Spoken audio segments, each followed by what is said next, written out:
देवेंद्र फडणवीसचा सुरुवातीचा कामाला चांगला वाटायचा, त्यांच्यात पोटेन्शियल असं जाणवायचं. आता मला थोडं वेगळी वाटतं की त्यांचा इथल्या प्रशासनातून राज्यात फारसा रस राहिलेला नसावा.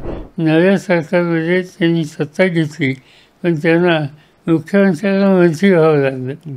त्या कोणाचा संपला? देवेंद्र फडणवीस. देवेंद्र फडणवीसचा सुरुवातीचा कामाला चांगला वाटायचा, त्यांच्यात पोटेन्शियल असं जाणवायचं. आता मला थोडं वेगळी वाटतं. त्यांचे वडील माझे मित्र होते. बरं. आम्ही दोघे ते विधान परिषदेत होते. गंगाधर फडणवीस नागपूर शहरात होते. अतिशय मस्त माणूस होता, दिलखुलास. यांचा हल्लीचा दृष्टिकोन मला वेगळा दिसतो. आणि मला असं वाटतं की त्यांचा इथल्या प्रशासनातून राज्यात फारसा रस राहिलेला नसावा असं मला वाटतं. सर. त्यांना कदाचित दिल्लीला जायचं असेल, केंद्रात जायचं असेल, पक्षाच्या कामाला जायचं असेल असं वाटतं. आणि दुसरी गोष्ट अशी की मी दोनच लोक पाहिले की जे मुख्यमंत्री होते आणि त्यांच्या मंत्रिमंडळातल्या माणसाच्या सरकारमध्ये ते मंत्री बनले. बरोबर. माझ्या मंत्रिमंडळात शंकरराव चव्हाण जेव्हा मंत्री होते तेव्हा मी कॉलेजमध्ये शिकत होतो. नंतर शंकरराव चव्हाणांच्या मंत्रिमंडळात मी मंत्री होतो शिक्षकाचा.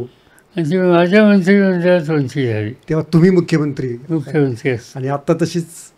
त्यामुळे त्याला काही कमीपणा म्हणत नाही, पण शेवटी मुख्यमंत्री पदावर तुम्ही काम केल्याच्या नंतर जर तुम्हाला समाजाचे पद मिळत नसेल तर गाईड करा, मदत करा.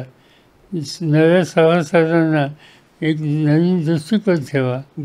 पण तुम्हाला अन्य पदावर जायची वेळ आली तरी सत्ता मिळते ना जातो.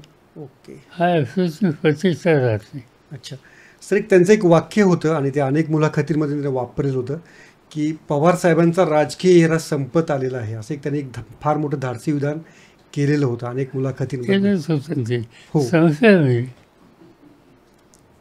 तर त्याला तुम्ही काय आता काय या 80% स्ट्राईक नंतर काय रेट काय मुद्दाच येतात ते म्हणल्याच्या नंतर आम्ही सरकार तिथं बदललं ना.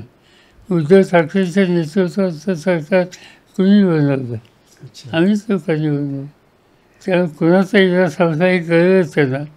आणि नुसतंच कळलं नाही, नव्या सरकारमध्ये त्यांनी सत्ता घेतली, पण त्यांना मुख्यमंत्र्याला मंत्री व्हावं लागलं. त्यामुळे कुणाचा संपला ते. अच्छा. लोक बोलून जातात, दुर्लक्ष करायचं.